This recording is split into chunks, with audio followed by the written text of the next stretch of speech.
Yan yung buhay sa bukid na hindi mo ano talaga sa Manila. Nagustuhan ko dito. Kaya ako sabi ko, Daddy, dapat sa ano na kami, sa El Nido ang inaano namin, pagtapos ng nag-retire na siya. Saan ba siya nag-work? Sa banko nga, nagbabalik siya, di ba? Kaya sabi ko, ano namin na pag retire na, gusto kasi namin, Ilan ba anak niyo? 3. Tapos mag-ano na, mag-ano na kami. Pag-usapan niyo na ba? Oo.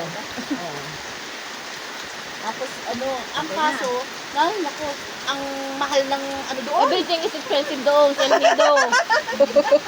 Hindi yata kami Kasi yung sasabihin nila, galing pa kasi ng Puerto yan, namasahe pa. Ganun talaga yun. Hindi ka pwede mabuhay doon. Nung wala akong negosyo, wala mag-negosyo ko doon. Gulay tayo. Wala man ang kagulay-gulay yung ginawa ni Nay.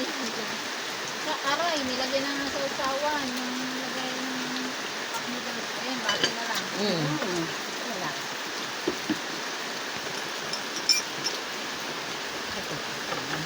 So, meron pa ilang pirasong ganito.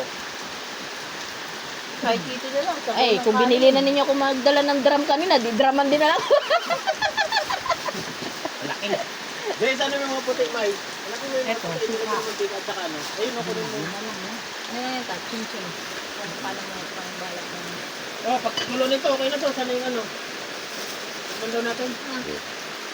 Gusto mo na natin sa panggulay doon. Tapos... Tapos tayo. Okay.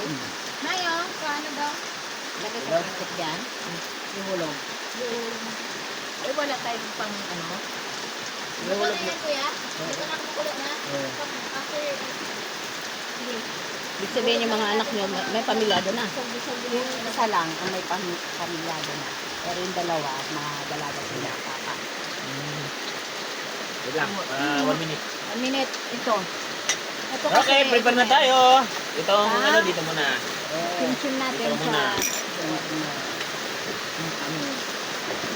Preparing. Itong ano, saan ba to?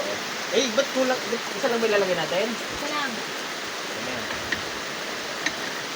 Tumay pa kayo. Alright. Okay na yan. Oh, yan naman ni May. Iangat mo na. Hindi ako naman ganun. Laglag mo yan. Bulok naman siya. Pwede ba yun? Oo, nabubulok yun. Nabubulok. Yung bitsura dito. Ito ba yung ano kay? Yung lata.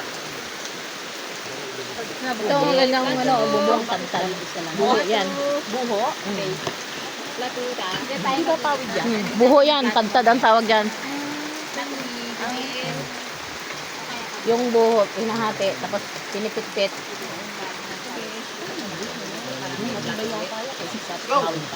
Lalagyan mo lang talaga ng plastic sa ano, pagitan. Ano pati? Lamig. Alright. Kanya-kanya na. Saan yung ano? Sige, pray. Ikaw mo nag-pray. Ha? Ikaw daw, ikaw RP eh. Sige.